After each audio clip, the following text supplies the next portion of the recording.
La vieille femme était assise depuis des heures à même le sol de l'hôpital. Non par choix, non pas qu'il n'y eût pas de banc, mais parce que personne ne leur en avait offert un. Elle tenait son mari entre ses bras comme s'il était un petit enfant qui n'avait même plus la force de pleurer. Il reposait contre sa poitrine, les yeux clos, respirant lentement, bien trop lentement. Le linoléum froid et usé, zébré de traces noires laissées par d'innombrables chaussures, transperçait le tissu usé de sa jupe et le carton qu'elle avait glissé sous eux. C'était un froid humide, insidieux, qui semblait remonter le long de sa colonne vertébrale pour se loger dans ses os fatigués. Chaque fois que l'air entrait dans les poumons de son mari, elle retenait son propre souffle, le cœur serré par la crainte que cette inspiration ne soit la dernière. Autour d'eux, le monde de l'hôpital continuait sa ronde indifférente. Des médecins aux blouses blanches impeccables passaient d'un pas pressé, des infirmières au visage fermé allaient et venaient, des patients traînant leurs pieds et leur misère les frôlaient sans un regard. Personne ne s'arrêtait. Personne ne demandait. Personne ne semblait remarquer que cet homme pouvait mourir ici même, sur ce sol glacial, étreint par la seule personne qu'il aimait encore en ce monde. Et à quelques mètres de là, sans que quiconque le remarque, Jésus les regardait. Il ne disait rien, il ne s'approcha pas encore. Car avant d'accomplir un miracle, il y avait quelque chose que le monde devait voir. Le sol était glacial. Marie le sentait dans ses jambes, dans son dos, dans ses os que la jeunesse ne protégeait plus. Elle avait disposé quelques vieux cartons sous eux, les mêmes qui leur avaient servi de matelas la nuit précédente pour dormir devant l'hôpital, espérant être les premiers à l'ouverture. Mais malgré cela, le froid s'infiltrait sans demander la permission, mordant sa chair. J'en pesais moins que jamais. Ce fut la première pensée qui traversa l'esprit de Marie lorsqu'elle l'installa contre sa poitrine. Elle ne le dit pas à voix haute, mais elle le sentit avec une clarté douloureuse. Son corps, qui pendant tant d'années avait été si fort, qui avait travaillé la terre, porté des sacs de ciment, poussé des charrettes, semblait maintenant n'être fait que d'air et d'épuisement. « Je suis là », murmura-t-elle, plus pour elle-même que pour lui. Jean ne répondit pas. Sa tête reposait mollement sur l'épaule de Marie, sa bouche légèrement entr'ouverte. Chaque respiration était un effort visible, un sifflement rauque qui se perdait dans le brouhaha du couloir. Marie connaissait ce son. Elle l'avait déjà entendu. Chez d'autres. C'était le son que fait le corps quand il commence à renoncer. L'hôpital était bondé. C'était là toute la cruauté de la situation. Il y avait des lits, des couloirs, des médecins qui marchaient vite, mais il n'y avait pas de place pour eux. Lorsqu'ils étaient entrés ce matin, Marie avait soutenu Jean de toutes ses forces. Ils avaient marché lentement, s'appuyant l'un sur l'autre, deux silhouettes fragiles perdues dans l'agitation. Elle avait parlé à une infirmière, expliquant que son mari était malade, que son état empirait depuis des jours, qu'il n'avait nulle part où aller. L'infirmière l'avait regardée avec une lassitude infinie. « Attendez votre tour. » Marie avait hoché la tête. Elle hochait toujours la tête. Elle avait appris depuis longtemps que discuter ne servait à rien quand on est pauvre, vieux, et que personne ne vous connaît.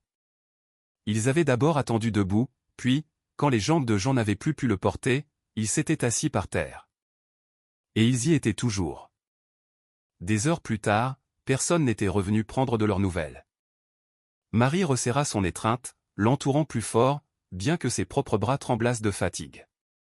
Ses épaules, son dos, son cou la faisaient souffrir, mais elle ne bougeait pas. Elle avait peur que si elle le lâchait, ne serait-ce qu'un instant, Jean ne glisse hors de la vie. « Ne pars pas tout de suite », murmura-t-elle. « Tiens bon encore un peu. » Autour d'eux, les gens évitaient de les regarder. Certains baissaient les yeux, d'autres jetaient un coup d'œil furtif et continuaient leur chemin. C'était plus facile de ne pas les voir, car les voir signifiait accepter que l'abandon existait aussi ici, entre ces murs censés sauver des vies. À quelques mètres de distance, Jésus se tenait debout. Il ne portait pas de blouse blanche, il n'était pas pressé, il ne semblait pas appartenir à cet endroit. Sa tunique claire et son manteau rouge contrastaient avec le gris terne de l'hôpital. Ses yeux étaient fixés sur eux, non pas avec une pitié superficielle, mais avec une tristesse profonde, sereine, consciente. Il voyait Marie, il voyait Jean, il voyait chaque regard qui passait outre, et il continuait d'attendre. Car il y avait quelque chose qui devait encore se produire avant qu'il ne s'approche, quelque chose qui montrerait jusqu'où pouvait aller l'indifférence humaine.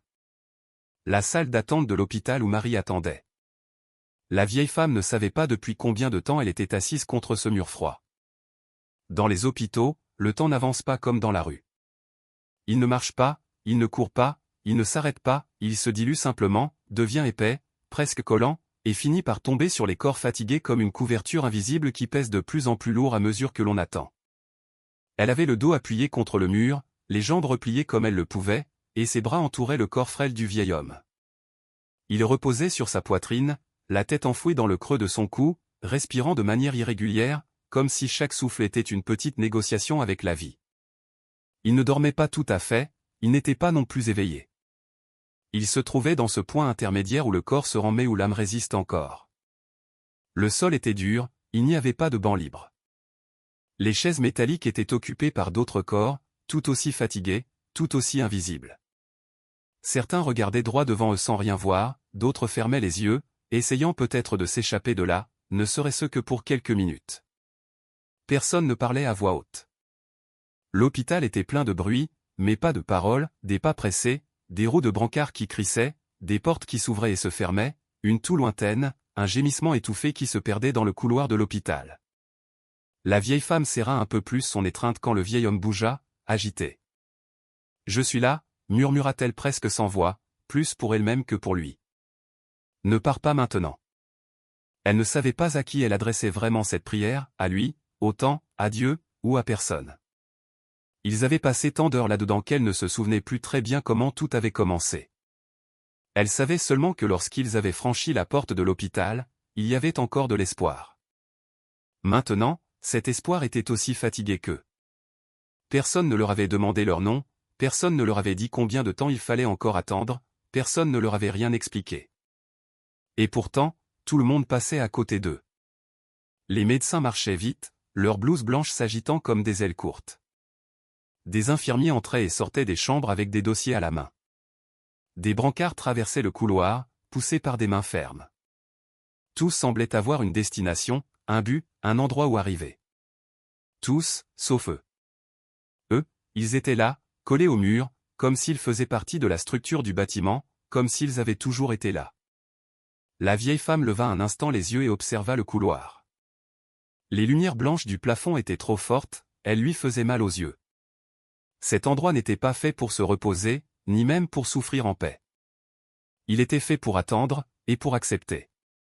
Le vieil homme prit une profonde inspiration, puis laissa échapper l'air avec un petit gémissement. Elle sentit sa poitrine se soulever et s'abaisser, lentement. « Tiens bon encore un peu », lui dit-elle. Juste un peu plus. Elle ne savait pas ce que signifiait « un peu plus ». Parfois, cela pouvait être une heure, d'autres fois toute une vie. Tandis qu'elle le tenait, son esprit commença à voyager en arrière, comme il le faisait toujours dans ces moments où le présent devenait trop dur à supporter. Il n'avait pas toujours été comme ça. Il fut un temps où ils avaient une petite maison de campagne, vieille, avec des fuites en hiver et une chaleur insupportable en été, mais c'était la leur. Une chambre, une cuisine étroite, une table boiteuse et 2 chaises qui n'avaient jamais été assorties. Mais là, il se sentait des personnes. Il avait travaillé toute sa vie de ses mains, pas à un seul endroit, mais dans tout ce qu'il trouvait. Un jour, il chargeait des sacs de grains pour un fermier, un autre, il réparait des toits, un autre encore, il nettoyait ce que les autres ne voulaient pas toucher. Il ne fut jamais riche, jamais important, mais il rentrait chaque soir à la maison, le corps fatigué et le cœur tranquille, parce qu'il avait accompli son devoir. Elle cousait, raccommodait les vêtements des autres, réparait ce que d'autres considéraient comme perdu. Avec le temps, ses doigts s'étaient couverts de nœuds, mais ils avaient continué à travailler. Toujours. Ils n'eurent pas d'enfants. Non pas qu'ils n'en voulaient pas, mais la vie ne leur en avait pas donné. Au début, cela avait fait mal. Puis ils avaient appris à ne plus en parler. Ils savaient l'un l'autre, et pendant de nombreuses années, cela avait été suffisant. Mais le temps n'épargne personne. D'abord, ce fut le travail qui commença à se faire rare, puis les petites douleurs qui ne partaient plus, ensuite les factures qui s'accumulaient plus vite que les pièces de monnaie, jusqu'à ce qu'un jour, la petite maison de campagne ne soit plus la leur.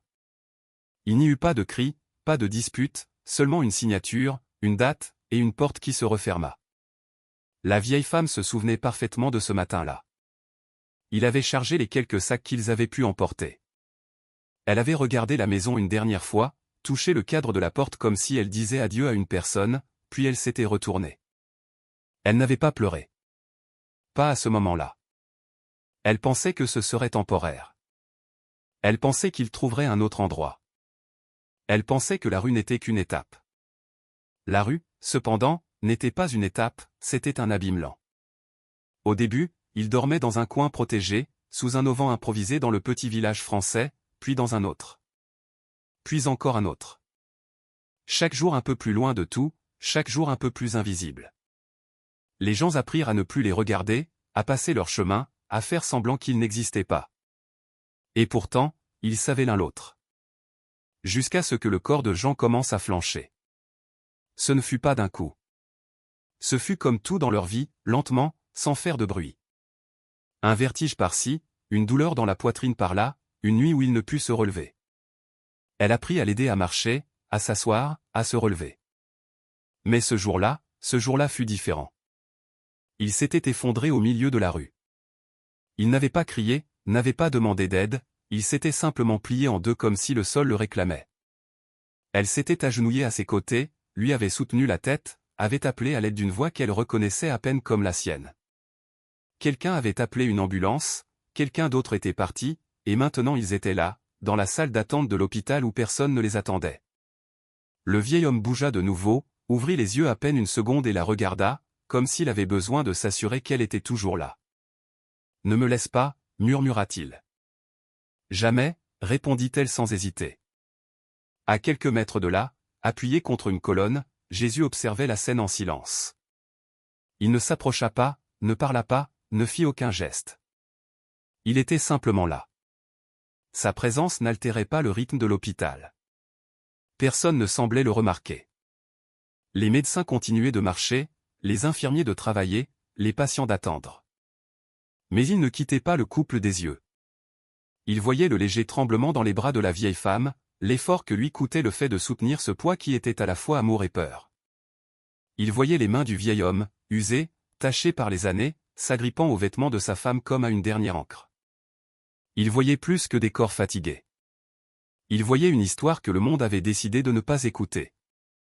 La vieille femme sentit soudain une fatigue différente. Ce n'était pas seulement physique. C'était cette fatigue qui arrive quand on a tenu trop longtemps sans tomber. Elle appuya sa tête contre le mur et ferma les yeux quelques secondes, sans le lâcher. « Si tu dois prendre quelqu'un, murmura-t-elle sans savoir à qui elle parlait, prends-moi d'abord. » Elle ne savait pas qu'à quelques pas de là, quelqu'un écoutait. Jésus fit un pas en avant, puis s'arrêta. Pas encore. Il y avait des choses qui devaient être montrées, des vérités qui devaient être révélées, des décisions que le monde devait prendre avant qu'il n'intervienne. Dans cet hôpital, comme dans tant d'autres lieux, on décidait de quelque chose de plus qu'un diagnostic. On décidait de qui importait et qui n'importait pas. Et cette décision n'avait pas encore fini d'être prononcée. Le couloir de l'hôpital restait le même. La même lumière blanche tombant du plafond comme une fatigue constante, le même murmure de pas qui ne s'arrêtait pas, le même va-et-vient de corps pressés d'arriver quelque part. Même si ce quelque part n'incluait pas tout le monde. La vieille femme ne savait pas depuis combien de temps elle avait les yeux fermés quand elle entendit des pas s'arrêter près d'eux. Ce n'étaient pas les pas rapides d'un médecin, ni le son ferme d'un brancard. C'étaient des pas lents, hésitants, comme si quelqu'un se demandait s'il devait rester ou continuer son chemin. Elle ouvrit lentement les yeux. Face à elle se tenait une jeune femme, peut-être une trentaine d'années, un dossier serré contre sa poitrine. Elle portait des vêtements simples, pas un uniforme médical. Elle avait le front plissé, non pas de colère, mais d'inconfort. Elle regardait le vieil homme affalé sur Marie, puis détournait le regard comme si elle ne savait pas où poser les yeux. « Il va bien » demanda-t-elle enfin d'une voix basse, presque craintive. La vieille femme mit une seconde à répondre, non pas qu'elle ne comprenait pas la question, mais parce qu'elle ne savait pas comment y répondre. Que signifiait « aller bien » à ce moment-là? Non, dit-elle finalement. Il ne va pas bien. La femme déglutit. On l'a déjà vu? La vieille femme secoua la tête. On nous a dit d'attendre. La femme regarda autour d'elle comme si elle cherchait quelqu'un d'autre. Espérant peut-être qu'un médecin apparaîtrait pour prendre les choses en main. Mais personne ne s'approcha. Personne ne semblait remarquer la scène. « Depuis quand êtes-vous ici » demanda-t-elle. Depuis l'ouverture. Ce matin, répondit la vieille femme. La femme écarquilla légèrement les yeux, surprise. Toute la matinée ici? Elle regarda le sol, les cartons, la vieille couverture. Ils ne vous ont pas donné un lit? La vieille femme secoua à nouveau la tête. Il n'y avait aucun reproche dans son geste. Aucune colère. Juste une acceptation lasse. La femme hésita quelques secondes de plus, puis fit un pas en arrière. Je vais demander, dit-elle, bien que sa voix ne semblât pas très convaincue. La vieille femme ne répondit pas. Elle avait déjà entendu ces mots auparavant. Je vais demander. C'était une phrase qui revenait rarement avec une réponse. La femme s'éloigna dans le couloir, marchant vite comme si elle craignait de changer d'avis si elle se déplaçait plus lentement. Le vieil homme s'agita légèrement, ouvrit les yeux à peine un instant, puis les referma. « Qu'est-ce qui se passe » murmura-t-il. « Rien, répondit-elle. « Repose-toi. » Elle resserra un peu plus son étreinte. Ses bras lui faisaient mal, mais elle ne le lâchait pas. Elle sentait que si elle le faisait, quelque chose se briserait à jamais. À quelques mètres de là, Jésus observait la scène avec attention. Il avait vu la femme s'arrêter. Il avait entendu la conversation. Il avait vu cette brève étincelle d'humanité qui apparaissait et disparaissait si vite dans des endroits comme celui-ci. Il savait ce qui allait suivre. Le problème n'était pas toujours la méchanceté. C'était parfois quelque chose de plus confortable. La peur de se compliquer la vie, la peur de s'impliquer, la peur de briser les règles. La femme revint quelques minutes plus tard. Son expression avait changé. Ce n'était plus seulement de l'inconfort, il y avait autre chose, de la frustration. Ils disent qu'il n'y a pas de lit libre, expliqua-t-elle, évitant de regarder directement la vieille femme. Qu'il faut attendre. La vieille femme hocha lentement la tête. Il faut toujours attendre, dit-elle. La femme baissa la voix. Ils ont aussi demandé si vous avez une assurance ou des papiers. Marie ferma les yeux un instant. Elle n'avait pas besoin d'entendre le reste. Non, répondit-elle. Nous n'avons rien. La femme pinça les lèvres. Je suis désolée, dit-elle, vraiment. Puis elle partit. Il n'y eut pas de discussion, pas de cris, pas de scène. Juste une brève conversation qui n'avait rien changé. Le couloir de l'hôpital reprit son rythme normal. La vieille femme appuya sa tête contre le mur et expira lentement. Elle sentait une pression dans sa poitrine, ne sachant pas si c'était de la tristesse, de la fatigue ou quelque chose de pire. Elle avait appris à ne pas attendre grand-chose des autres. Pourtant, à chaque fois, cela faisait mal. Ce n'est rien, murmura-t-elle, plus pour se convaincre elle-même. On a connu pire. Mais elle n'était pas sûre que ce soit vrai. Le vieil homme respira avec difficulté. Elle sentit son corps devenir plus lourd, plus inerte. Elle lui toucha la joue avec précaution. « Regarde-moi, demanda-t-elle. Je suis là. » Il ouvrit les yeux à peine une seconde. Il la regarda sans vraiment la voir. Ses lèvres bougèrent, mais aucun son n'en sortit. « Ne me lâche pas, chuchota-t-elle. Jamais, répéta-t-elle. À quelques pas de là, Jésus fit un autre pas en avant. Cette fois, il s'approcha un peu plus. Il ne parla pas, n'attira pas l'attention. Il se plaça assez près pour voir chaque détail, les mains tremblantes de la vieille femme, ses ongles cassés, les marques d'années de dur labeur, le visage du vieil homme, creusé, fatigué, mais s'accrochant encore à la vie. Jésus savait que le moment approchait. Mais pas encore. Quelque chose devait se produire d'abord, quelque chose qui montrerait non seulement la fragilité des anciens, mais aussi la dureté du système qui les entourait. Un médecin apparut au fond du couloir. Grand, mince, l'air sérieux. Il marchait en lisant un dossier, sans lever les yeux. Il passa à côté d'eux sans regarder. Puis il s'arrêta quelques pas plus loin, comme si quelque chose l'avait fait hésiter. Il se retourna, regarda la vieille femme assise par terre, regarda le vieil homme appuyé contre elle, et fronça les sourcils. « Pourquoi êtes-vous là » demanda-t-il d'un ton sec. La vieille femme leva les yeux. « Parce qu'il n'y a nulle part ailleurs, » répondit le médecin. Il soupira. « Vous ne pouvez pas rester par terre. » C'est un hôpital. La vieille femme hocha lentement la tête. C'est ce que nous pensions, dit-elle. C'est pour ça que nous sommes venus. Le médecin sembla mal à l'aise. Il regarda autour de lui, cherchant du soutien. Personne ne s'approcha. Il y a des règles, dit-il. On ne peut pas, il s'interrompit en voyant le visage du vieil homme. Son expression changea à peine une seconde. Qu'est-ce qu'il a? Demanda-t-il. La vieille femme expliqua comme elle le put. Pas avec des termes médicaux, pas avec précision, juste avec des mots simples, désespérés. Elle dit qu'il était faible, qu'il respirait mal, que ça durait depuis des jours. Le médecin écouta en silence, puis ferma le dossier. Je vais voir ce que je peux faire, dit-il enfin.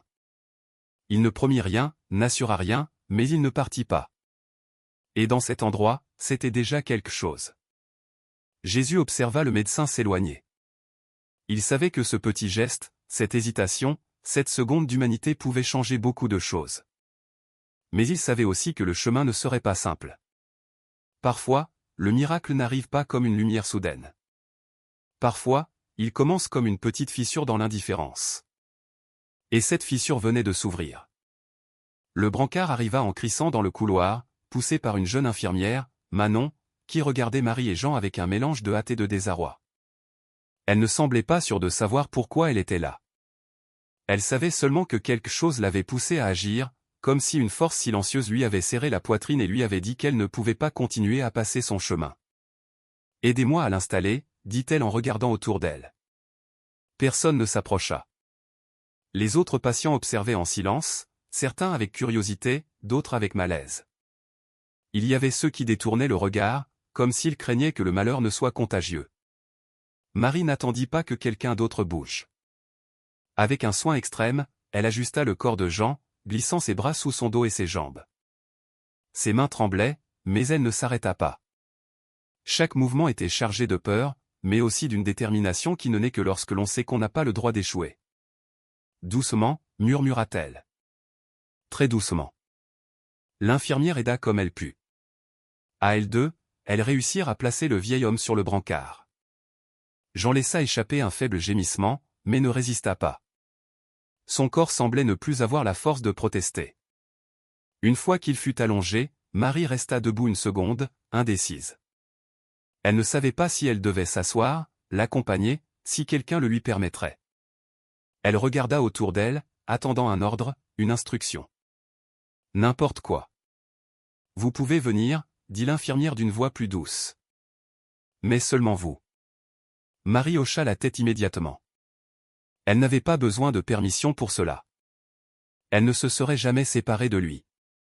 Tandis qu'elle poussait le brancard dans le couloir, Marie regarda vers l'endroit où elle avait été assise par terre. Les cartons étaient toujours là. La vieille couverture, pliée comme un souvenir inutile. Personne ne les ramassa. Personne ne se soucia de ce coin qui avait été leur monde pendant des heures. Jésus n'était plus en vue. Marie ne le chercha pas. En son fort intérieur, quelque chose lui disait que ce n'était pas nécessaire. Le couloir semblait plus long maintenant. Les lumières étaient toujours aussi froides, mais elle sentait son cœur battre dans sa poitrine avec un étrange mélange de soulagement et de peur. Soulagement, parce qu'enfin quelqu'un faisait quelque chose. Peur, parce qu'elle savait que toutes les aides n'arrivent pas à temps. Elles entrèrent dans une petite salle, séparée du reste par un paravent blanc taché par les années. Là, un autre médecin les attendait. C'était un jeune homme, Léo, les yeux marqués par des cernes profonds. Il regarda Jean attentivement, palpa son poignet, observa sa respiration. « Depuis quand est-il comme ça ?» demanda-t-il.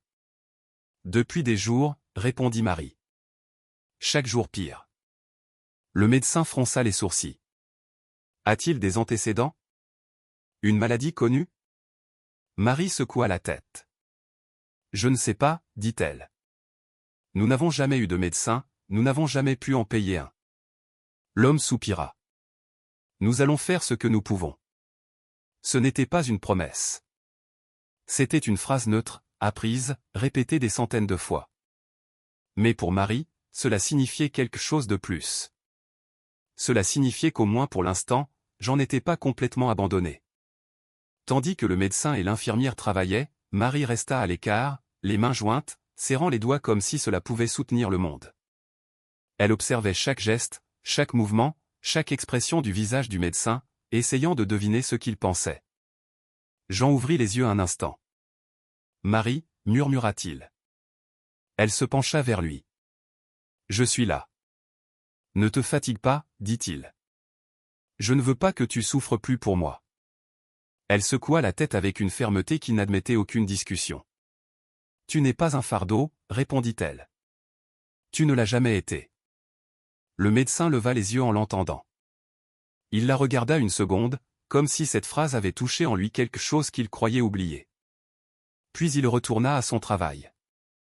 Des minutes, ou peut-être des heures, passèrent.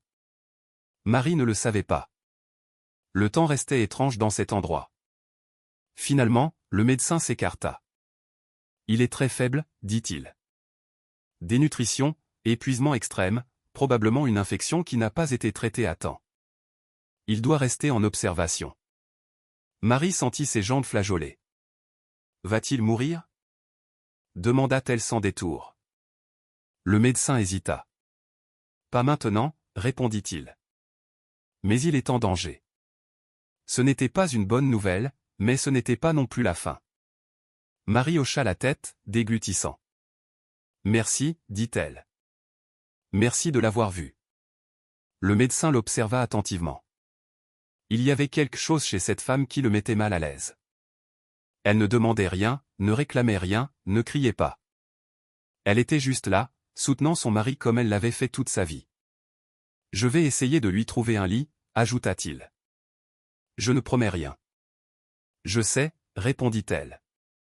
Lorsque le médecin partit, Marie s'assit sur une chaise à côté du brancard. Pour la première fois depuis des heures, elle n'était pas par terre. Cela aurait dû lui paraître un soulagement. Mais elle ne le sentait pas ainsi. La fatigue la frappa soudainement, comme une vague. Elle appuya sa tête contre le mur et ferma les yeux quelques secondes. C'est alors qu'elle se souvint de l'homme au manteau rouge. Elle ne savait pas pourquoi, mais son image lui revint clairement à l'esprit. Son regard tranquille, sa voix sereine, la façon dont il avait prononcé ces mots qu'elle n'avait pas tout à fait compris, mais qui lui avaient apporté la paix. Personne ne meurt là où il y a de l'amour. Elle ne savait pas si elle devait y croire. La vie lui avait appris à se méfier des belles phrases. Mais malgré tout, quelque chose en elle s'accrocha à ces mots comme à une bouée de sauvetage. Elle ouvrit les yeux et regarda Jean. Il dormait maintenant, respirant plus régulièrement. « Si tu peux m'entendre, » murmura-t-elle, « je ne sais pas qui tu es. Mais merci. » Elle n'attendait pas de réponse. Ailleurs dans l'hôpital, Jésus marchait lentement dans le couloir. Personne ne l'arrêtait, personne ne le regardait. Il passa à côté de médecins, d'infirmières, de patients, tous occupés, tous fatigués. Il s'arrêta devant une femme assise seule, la tête entre les mains, puis devant un homme âgé qui toussait sans arrêt. Son regard parcourait l'endroit avec un mélange de tristesse et de détermination. Ce n'était pas fini. Pas encore. Car aider Jean n'était que le début. Le plus difficile était à venir, rappeler au monde que la dignité ne se perd pas avec la pauvreté. Et cette leçon n'avait pas encore été apprise. Marie ne réalisa pas à quel point son corps lui faisait mal jusqu'à ce qu'elle s'assoie sur cette chaise dure à côté du brancard de Jean. Le simple fait de ne pas être par terre fit que la fatigue accumulée pendant des semaines, peut-être des mois, s'abattit sur elle d'un coup. Ses épaules s'affaissèrent, ses mains cessèrent de se serrer avec force et, un instant, elle sentit que si elle fermait les yeux, elle ne les rouvrirait plus. Mais elle ne le fit pas. Elle ne pouvait pas se le permettre. Jean dormait, ou du moins c'est ce qu'il semblait. Sa respiration restait faible, mais plus régulière qu'avant. Marie observait sa poitrine se soulever et s'abaisser lentement, comptant chaque mouvement comme s'il s'agissait d'un compte à rebours inversé. Un de plus, encore un autre. Il était toujours là. Autour, l'hôpital continuait sa routine impersonnelle.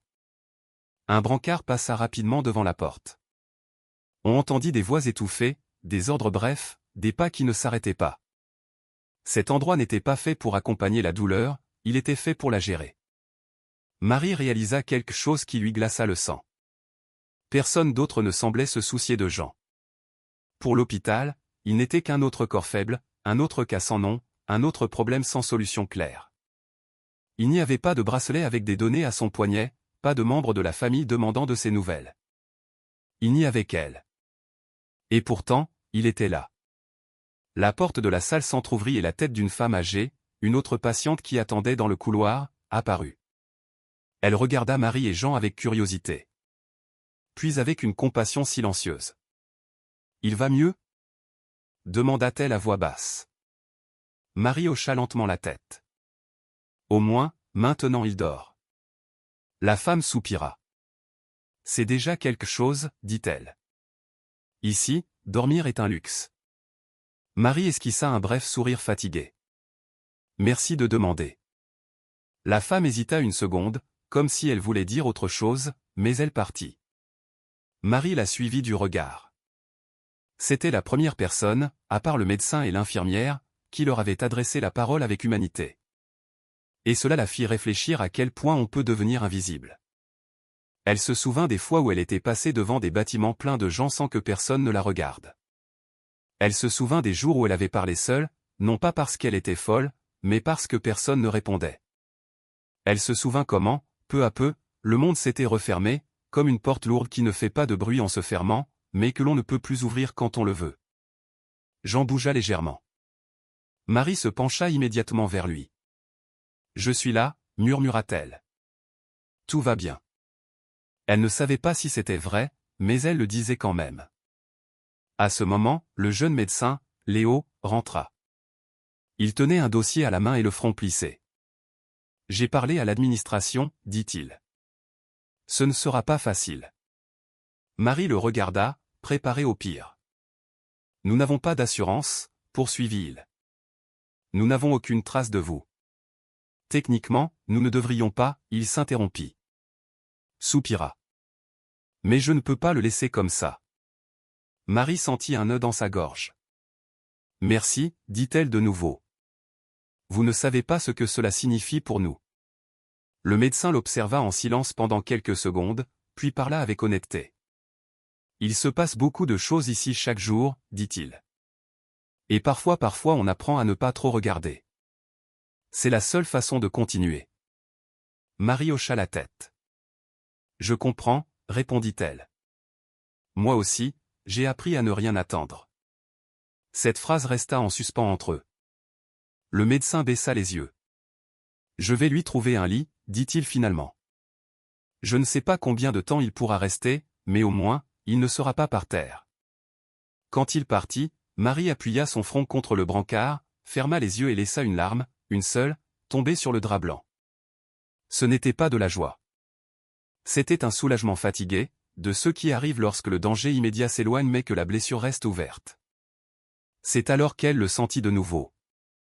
Pas une voix, pas un contact. Une présence. Elle leva lentement les yeux et le vit de l'autre côté de la salle, debout, appuyé près de la porte. L'homme à la tunique blanche et au manteau rouge. Le même, sans aucun doute. Jésus ne s'approcha pas, ne fit aucun geste. Il la regarda simplement de ce regard qui semblait traverser le bruit de l'hôpital pour atteindre directement son âme. Marie sentit quelque chose d'étrange. Pas de la peur, pas de la surprise. Une reconnaissance, comme si elle l'avait attendu sans le savoir. Elle ne pensa pas à lui demander qui il était, ne pensa pas à lui demander quoi que ce soit. Elle parla simplement dans un murmure qui fit à peine bouger ses lèvres. « Je suis fatigué. » Jésus inclina la tête, comme s'il avait entendu chaque mot. « Je sais, » répondit-il sans élever la voix. Marie sentit sa poitrine se serrer. « J'ai fait tout ce que j'ai pu, » dit-elle. « Tout. » « Et cela a été suffisant, » répondit-il. Elle secoua lentement la tête. « Pas toujours. » Jésus fit un pas de plus. « Tout amour ne sauve pas le corps, » dit-il. « Mais tout amour sauve quelque chose. » Marie ne comprit pas entièrement la phrase, mais elle la sentit vraie. « J'ai peur, » admit-elle. « Cela ne te rend pas faible, » répondit-il. « Cela te rend humaine. » Marie ferma les yeux une seconde. Quand elle les rouvrit, Jésus n'était plus là. Elle ne sut pas s'il était parti ou s'il n'avait jamais vraiment été là. Peu importait. quelque chose avait changé en elle. Jean bougea de nouveau, ouvrit lentement les yeux. « Marie » murmura-t-il. Elle lui prit la main. « Nous ne sommes pas seuls ici » dit-il avec une conviction qui la surprit. Elle le regarda, les yeux humides. Elle ne répondit pas. « Nous ne le sommes pas. » Dans le couloir, quelques murmures commencèrent à se faire entendre. D'autres patients avaient remarqué le mouvement, le brancard, la tension. Certains regardaient avec curiosité, d'autres avec malaise. La présence de Marie et Jean commençait à altérer cet équilibre silencieux où chacun faisait semblant de ne voir personne. Et cela, bien que personne ne le dise à voix haute, dérangeait. Car lorsqu'une personne invisible commence à être vue, elle oblige les autres à se regarder eux-mêmes. Et l'hôpital, sans le savoir, était sur le point d'affronter quelque chose qui ne pouvait être ni soigné par des médicaments, ni géré à dose contrôlée, la conscience. L'hôpital avait une façon particulière de se taire. Ce n'était pas le silence complet de la campagne, ni le repos tranquille d'une nuit sereine. C'était un silence tendu, rempli de petits bruits, le bourdonnement des néons, le tic-tac d'une horloge, le frottement de chaussures qui évitaient de s'arrêter. C'était le silence de ceux qui parlent avec les yeux et craignent ce qui pourrait arriver s'ils ouvraient la bouche. Marie le connaissait bien. Elle avait vécu toute sa vie au milieu des silences. Le silence des voisins quand ils passaient devant leur petite maison de campagne dans les pires années. Le silence des amis qui disparaissent quand ils ne peuvent pas offrir d'aide. Le silence des bureaux où l'on vous congédie d'un geste. Mais ce silence-ci était différent. C'était le silence de la culpabilité collective, celui qui s'installe quand quelqu'un rappelle à tous les autres ce qu'ils ne veulent pas voir. Ce matin-là, la rumeur commença à grandir dans les couloirs.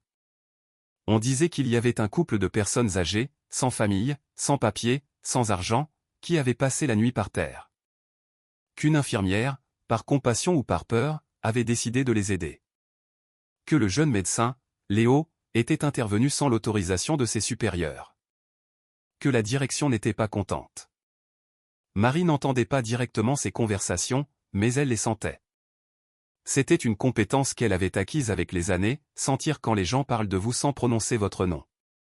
Elle le percevait dans les regards rapides, dans les chuchotements qui s'interrompaient quand elle passait, dans la façon dont les voix baissaient de ton.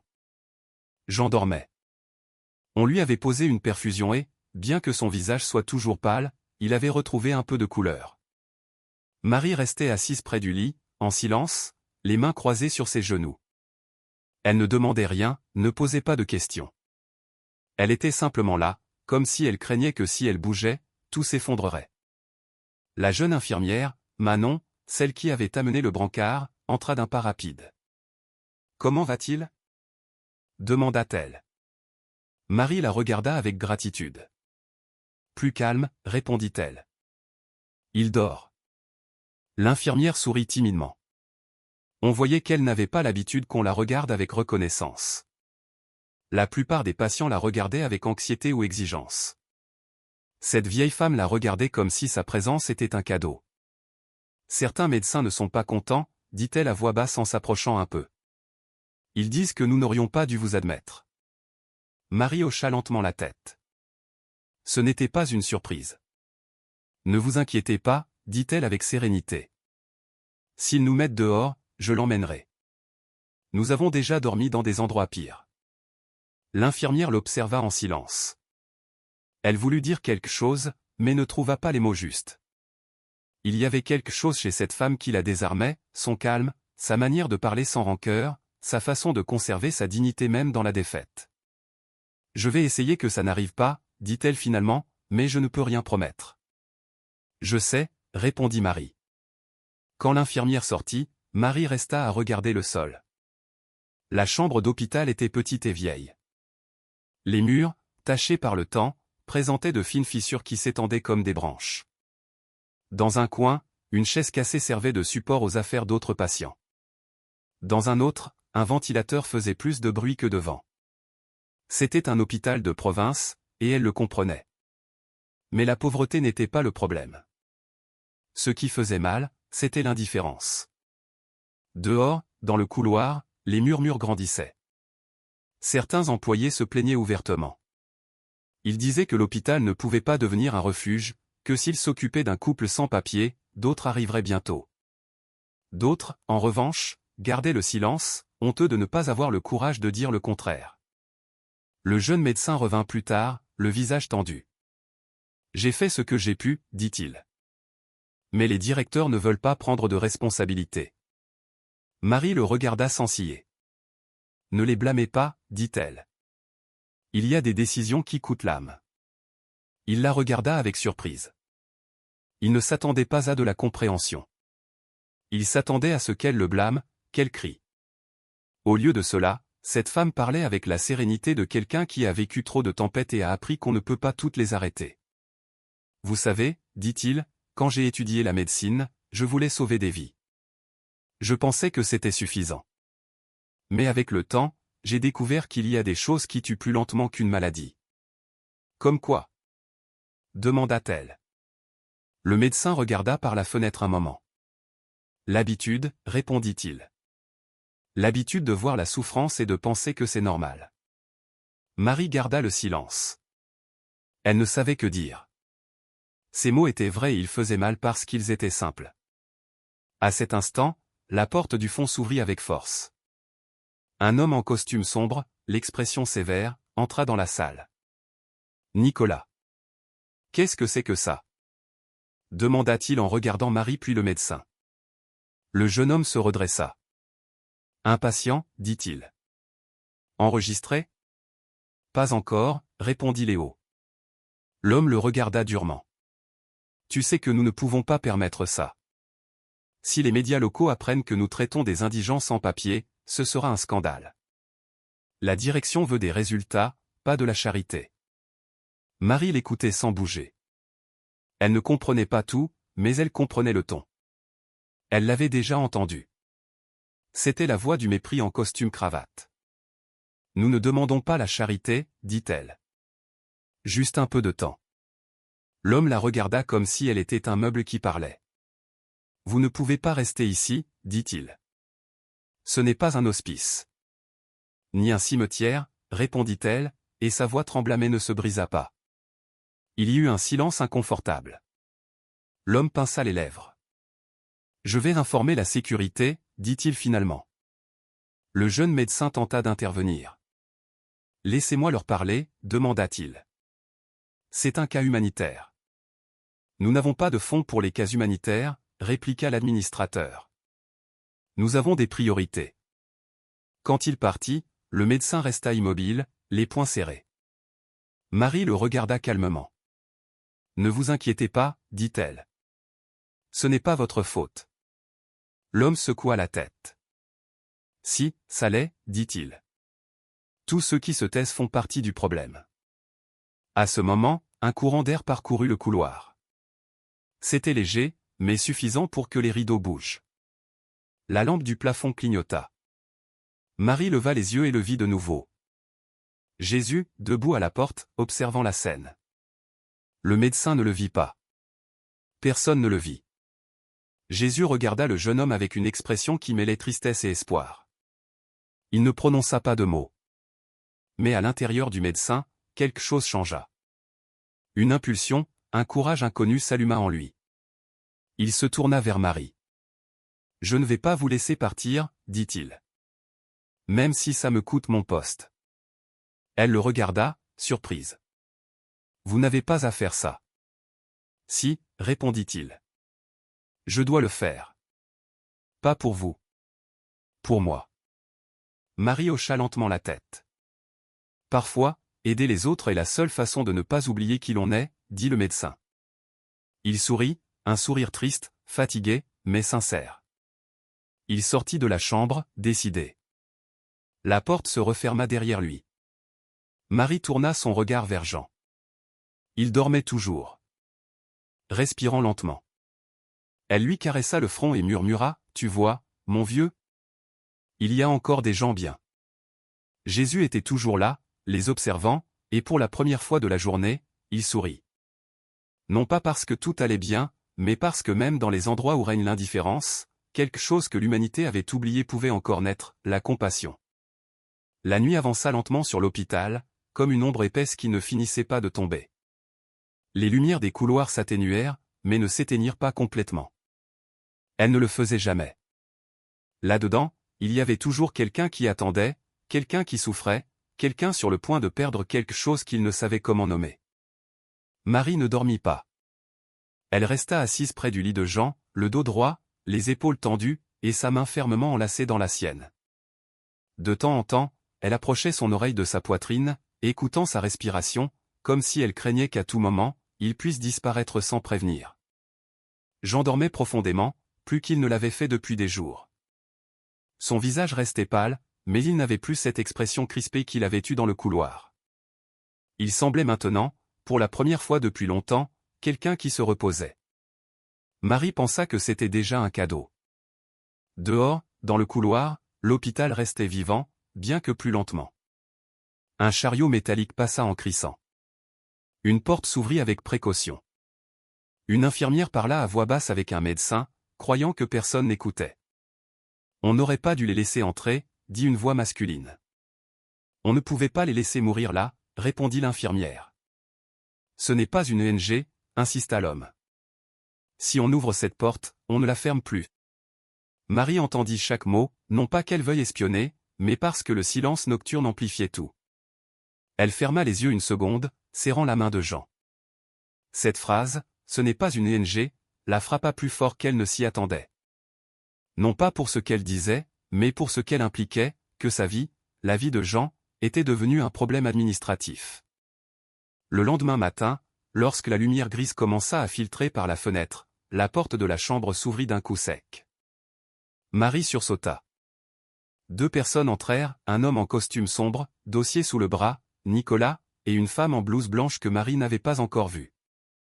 Tous deux avaient des expressions sérieuses, calculées. Ils ne regardèrent pas Jean, ils regardèrent Marie. « Bonjour », dit l'homme sans émotion. « Nous devons vous parler. » Marie se leva lentement.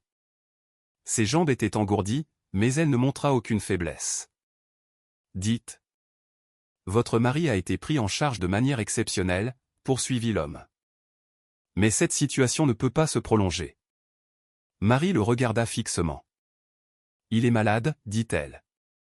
Il n'a nulle part où aller. »« Nous comprenons, » répondit la femme en blouse, bien que son ton ne le montre pas. « Mais l'hôpital ne peut pas assumer des responsabilités qui ne lui incombent pas. » Marie prit une profonde inspiration. « Qu'est-ce que ça veut dire ?» demanda-t-elle. L'homme ouvrit son dossier et sortit des papiers. « Cela signifie qu'aujourd'hui même, nous devrons prendre une décision. Soit sa situation est régularisée, soit vous devrez partir lorsque votre mari sera stable. » Marie sentit le sol se dérober à nouveau sous ses pieds. « Partir où » demanda-t-elle. L'homme hésita une seconde. « Cela ne relève plus de notre compétence. » Cette phrase fut comme un coup sec dans la poitrine. « Vous l'avez laissé par terre, » dit Marie d'une voix ferme. « Je n'ai rien demandé, rien exigé, juste que vous le regardiez. Et maintenant vous me dites de partir. » La femme en blouse fronça les sourcils. « Ne dramatisez pas, dit-elle. Il y a beaucoup de cas ici. » Marie pinça les lèvres. « Pour vous, ce sont des cas, répondit-elle. Pour moi, c'est ma vie. » L'homme ferma le dossier. « Vous aurez des nouvelles dans quelques heures, dit-il. D'ici là, restez ici. » Ils sortirent sans dire au revoir. Marie resta debout, immobile, sentant la rage et la peur se mélanger dans sa poitrine. Elle regarda Jean. Il dormait toujours, ignorant tout. « Ne t'inquiète pas, » murmura-t-elle. « Je ne vais pas les laisser te jeter dehors comme si tu ne valais rien. » Elle ne savait pas comment elle allait faire, mais elle le dit quand même. Dans le couloir, Jésus observait. Il avait vu la scène de loin. Il avait entendu chaque mot. Il ne s'approcha pas immédiatement. Il s'appuya contre le mur, comme s'il faisait aussi partie de l'hôpital, comme s'il attendait lui aussi. Un jeune médecin passa à côté de lui et s'arrêta brusquement. Il ne savait pas pourquoi. Il sentit juste le besoin de s'arrêter. « Tout va bien ?» demanda-t-il sans savoir à qui il s'adressait. Jésus le regarda. « Cela dépend de ce que tu es prêt à voir, » répondit-il. Le médecin fronça les sourcils. « Il y a des règles, » dit-il. « On ne peut pas sauver tout le monde. » Jésus inclina la tête. Je ne t'ai jamais demandé de sauver tout le monde, dit-il. Seulement de n'en oublier aucun. Le médecin sentit un frisson. Il ne sut pas pourquoi ces mots l'affectèrent autant. Eux, dit-il, les anciens, ils n'ont personne. Jésus le regarda avec fermeté. Ce n'est pas vrai, répondit-il. Ils sont l'un l'autre. Et maintenant, ils t'ont toi. Le médecin ouvrit la bouche pour répondre, mais Jésus s'était déjà éloigné. Des heures plus tard, l'atmosphère à l'hôpital devint tendue. Les conversations se faisaient à voix basse. Les papiers allaient et venaient. Marie remarquait les regards furtifs, les chuchotements. Elle savait que sa présence dérangeait, non seulement parce qu'elle était pauvre, mais parce qu'il était impossible de l'ignorer. Elle ne criait pas, ne pleurait pas, ne faisait pas de scandale. Elle était juste là, tenant une main, regardant droit devant, attendant. Et ça, pour beaucoup, était plus difficile à gérer que n'importe quelle protestation. En milieu de matinée, le jeune médecin, Léo, rentra dans la chambre. Son expression avait changé. « J'ai parlé à quelqu'un, dit-il. Ce n'est pas facile, mais il y a une possibilité. » Marie se leva immédiatement. « Laquelle » demanda-t-elle. « Un foyer d'accueil, répondit-il. Pas pour aujourd'hui, pas pour demain. Mais si Jean se stabilise, il pourrait vous aider. » Marie sentit quelque chose se briser en elle. Elle ne savait pas si c'était du soulagement ou de la peur. Vraiment ? Le médecin hocha la tête. Je ne promets rien, dit-il, mais je vais essayer. Marie ferma les yeux un instant. Merci, dit-elle. Merci de ne pas avoir regardé ailleurs. Le médecin hésita. Ce n'était pas moi seul, répondit-il. Parfois, quelqu'un vous rappelle pourquoi vous avez commencé. Marie ne demanda pas qui. Ce soir-là, tandis que Jean dormait et que l'hôpital se calmait à nouveau, Marie s'assit près de la fenêtre. Elle regarda les lumières lointaines de la ville, pensa à tout ce qu'elle avait perdu, à tout ce qu'elle pouvait encore perdre, et parla à voix basse. « Je ne sais pas ce qui va se passer, dit-elle, mais si tu es là, ne nous lâche pas maintenant. » Il n'y eut pas de réponse audible. Mais Jésus, depuis le couloir, sourit à peine. Parce que l'histoire n'était pas encore terminée. L'hôpital se réveilla avec un murmure différent ce matin-là. Ce n'était pas seulement le bruit des pas pressés ou des chariots métalliques roulant dans les couloirs. C'était une tension invisible, un malaise qui flottait dans l'air comme une question que personne ne voulait formuler à voix haute. Marie le remarqua dès le premier instant. Les regards n'étaient plus seulement curieux, certains étaient durs, d'autres évitaient de croiser le sien. Il y avait ceux qui l'observaient comme si elle était une nuisance prolongée, un problème qui ne se résolvait pas seulement avec des papiers ou des tours de garde. Jean avait passé la nuit stable, mais il restait faible. Chaque respiration semblait lui coûter un petit effort. Marie restait attentive à chaque changement, à chaque son, à chaque geste minime de son visage. « Je suis là », lui murmurait-elle, « ne bouge pas, ne te rends pas. » En milieu de matinée, la porte s'ouvrit à nouveau. Cette fois, ce n'était pas le jeune médecin. Deux nouvelles personnes entrèrent, une femme d'âge moyen, bien habillée, un dossier bleu contre sa poitrine, Valérie, et un homme plus âgé, grisonnant, avec des lunettes et une expression sérieuse, Nicolas. Tous deux s'arrêtèrent à quelques pas du lit. « Madame Marie, » dit la femme. « Je suis l'assistante sociale de l'hôpital. » Marie hocha lentement la tête. « Et moi, je suis le directeur administratif, » ajouta l'homme. Marie sentit son estomac se nouer. « Nous voulons vous parler, » poursuivit la femme. « De votre situation. » Marie ne répondit pas immédiatement. Elle regarda Jean, puis tourna son regard vers eux. « J'écoute. » Le directeur se racla la gorge. « Comme on vous l'a déjà dit, commença-t-il, votre séjour ici ne peut pas s'étendre indéfiniment. »« Mon mari n'est pas en état de partir, » répondit Marie. « Il peut à peine rester conscient. »« Ce sont les médecins qui en décideront, » répliqua l'homme. « Nous nous occupons du reste. » L'assistante sociale intervint, essayant d'adoucir le ton. « Nous cherchons des options, dit-elle. Mais nous avons besoin de votre collaboration. » Marie fronça les sourcils. « Collaboration ? Dans quel sens ? » La femme ouvrit le dossier. « Papier, répondit-elle. Identité. Domicile. Famille. N'importe quel contact. Marie baissa les yeux. Je n'ai pas de domicile, dit-elle. Ni de famille qui veuille savoir de nous. Le directeur soupira avec impatience. Cela complique les choses. Ma vie est déjà compliquée, répondit Marie. Je ne suis pas venu ici pour compliquer la vôtre. Le silence devint épais. Madame, dit l'homme, nous devons être clairs. L'hôpital ne peut pas devenir un refuge. Marie releva lentement la tête. Je ne vous ai pas demandé un refuge, dit-elle. Je vous ai demandé de l'humanité. L'assistante sociale pinça les lèvres. Parfois, ça ne suffit pas, répondit-elle. Dans le couloir, Jésus écoutait. Il n'intervenait pas, n'élevait pas la voix, ne s'imposait pas. Il observait, car il savait que ce moment n'était pas seulement une épreuve pour Marie, c'était une épreuve pour tous. Un jeune infirmier s'approcha de lui sans se rendre compte de ce qu'il faisait. Ce n'est pas juste, dit-il soudain. Ce qu'ils font. Jésus le regarda. Pourquoi penses-tu ça? Demanda-t-il. Parce qu'elle ne demande rien, répondit-il. Elle veut juste que son mari vive. Jésus hocha lentement la tête. Alors, pourquoi as-tu tant de mal à l'aider? L'infirmier resta silencieux. Parce que si j'aide, dit-il finalement, je m'attire des ennuis. Jésus le regarda avec un mélange de tendresse et de fermeté. La question n'est pas de savoir dans quels ennuis tu te mets, dit-il, mais quelle sorte de personne tu choisis d'être. Dans la chambre, la conversation devint plus dure. Il y a une alternative, dit le directeur. Un transfert. Marie se tendit. Transfert? Où? Dans un centre d'accueil temporaire, répondit-il. Ce n'est pas un hôpital. C'est fonctionnel. Marie comprit le sens caché de ce mot.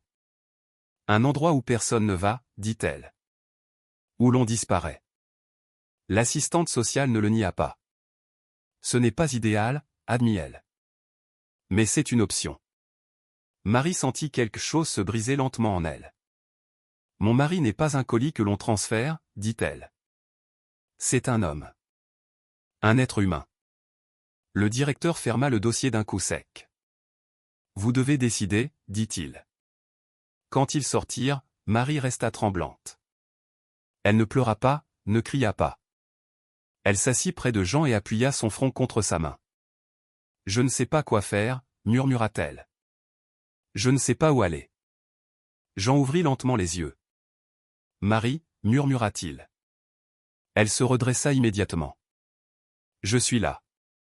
Ne lutte plus, dit-il avec effort. Je ne veux pas être un fardeau.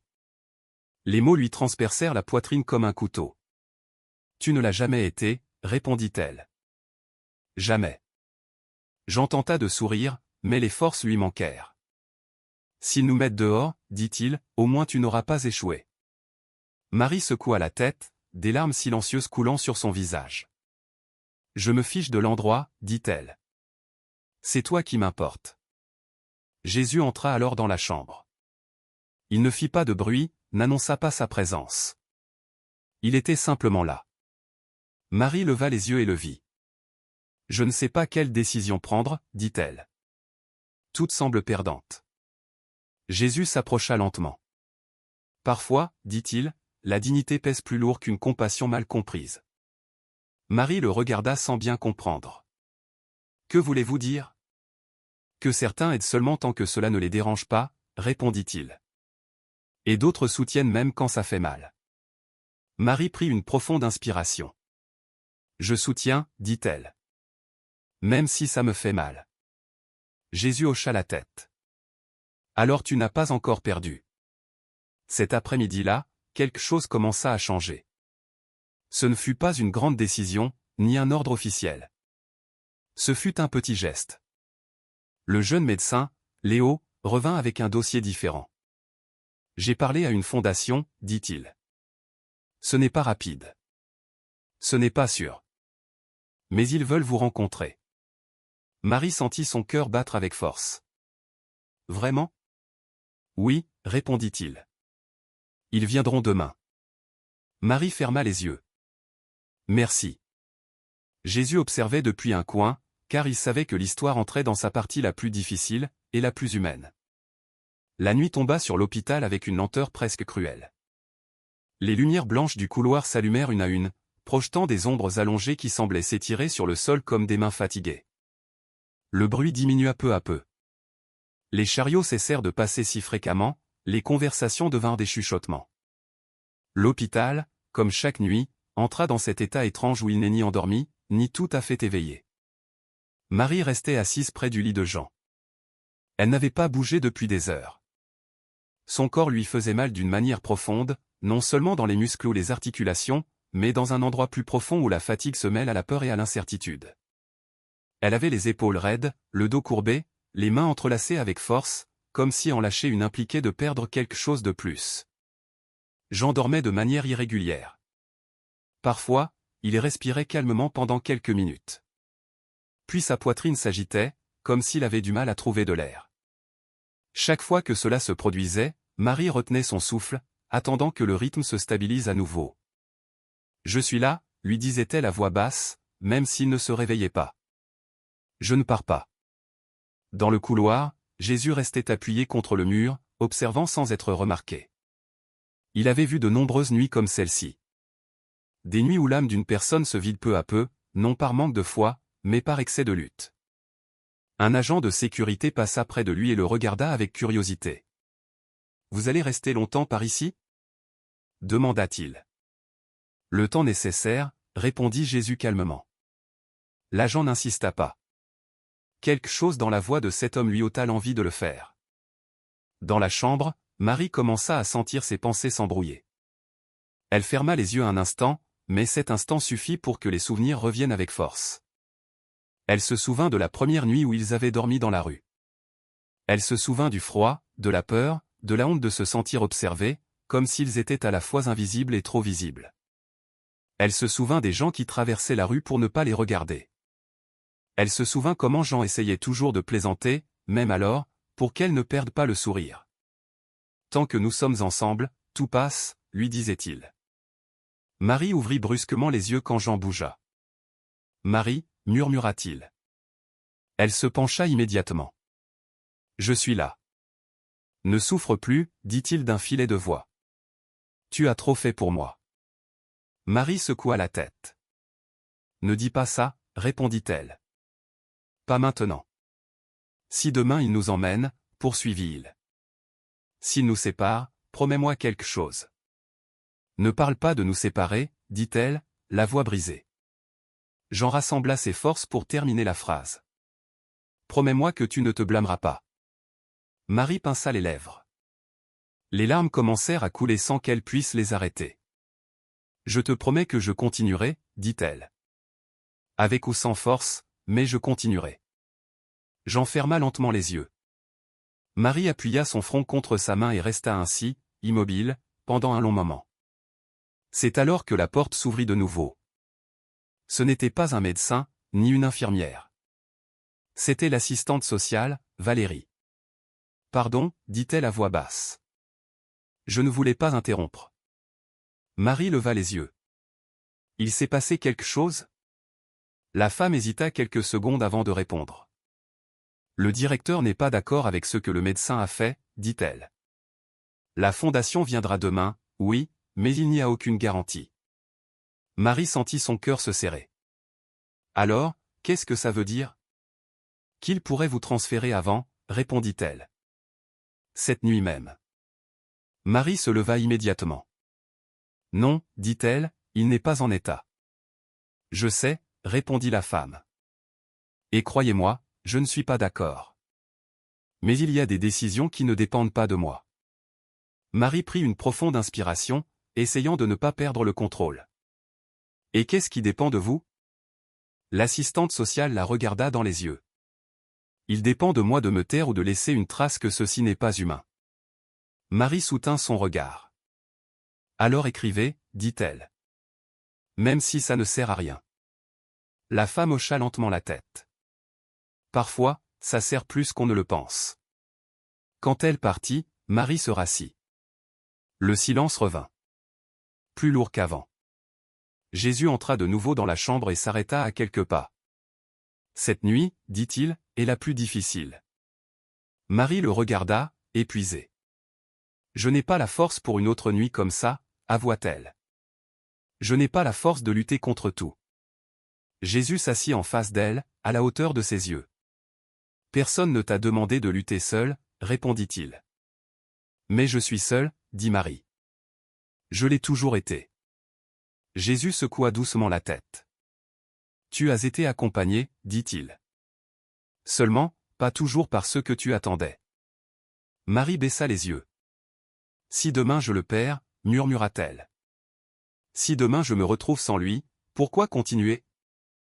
Jésus garda le silence quelques secondes. Pour honorer ce qui a été, dit-il finalement.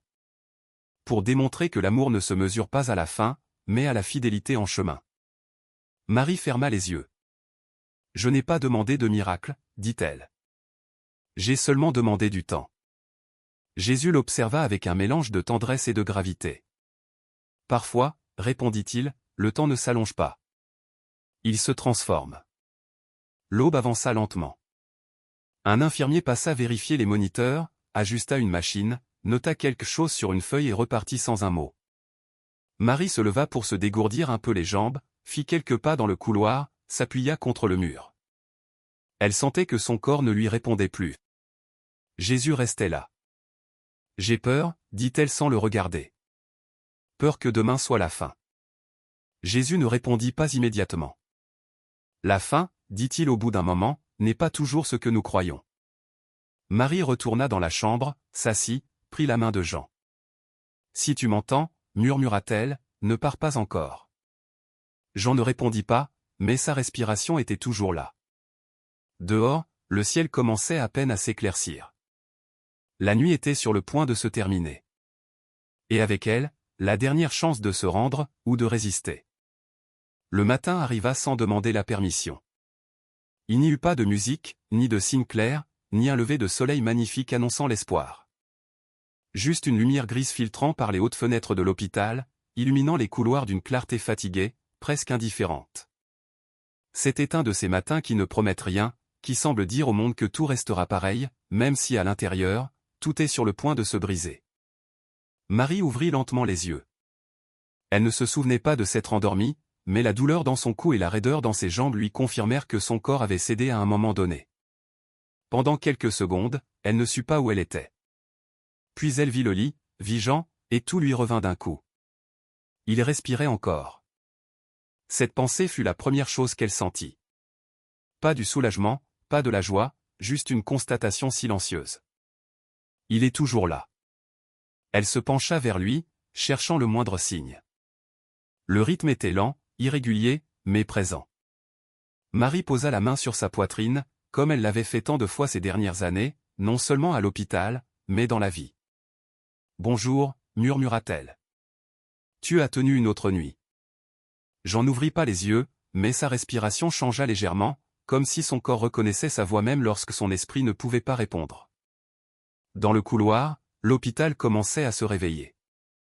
Des pas rapides, des portes qui claquent doucement, des ordres murmurés. Le début d'un service qui ne savait rien de Marie ni de Jean, et qui pourtant aurait du pouvoir sur eux. Jésus observait depuis le fond du couloir. Il n'avait pas dormi. Il n'en avait pas besoin. Il regardait les gens passer, certains pressés, d'autres avec un café à la main, d'autres révisant des dossiers. Personne ne s'arrêtait pour penser que dans l'une de ces chambres, deux vies dépendaient de décisions qui n'étaient pas prises avec le cœur. Un médecin plus âgé s'approcha de la porte de la chambre. Il regarda le nom sur l'affiche, fronça les sourcils. « Ils sont toujours là ?» demanda-t-il à une infirmière. « Oui », répondit-elle. « Personne n'a donné l'ordre de transfert. » Le médecin soupira. « Ça ne devrait pas durer plus longtemps. » Jésus entendit ces mots et attendit. Dans la chambre, Marie essaya d'arranger un peu l'environnement. Elle lissa le drap de Jean, plaça mieux l'oreiller, se passa la main dans les cheveux, essayant de paraître moins fatiguée, même si elle savait que c'était inutile. La fatigue ne s'efface pas avec des gestes, elle s'installe dans le regard. En milieu de matinée, quelqu'un frappa à la porte. Marie se tourna immédiatement. C'était le jeune médecin, Léo, celui qui avait parlé de la fondation. « Bonjour, dit-il. Comment avez-vous passé la nuit ? » « Nous sommes toujours là, répondit Marie. C'est déjà quelque chose. Le médecin hocha la tête avec un bref sourire. La fondation vient dans 1 heure, dit-il. Ils ont insisté pour vous voir en personne. Marie sentit un mélange d'espoir et de crainte. C'est bien ? C'est une chance, répondit-il. Je ne promets rien de plus. Marie ferma les yeux un instant.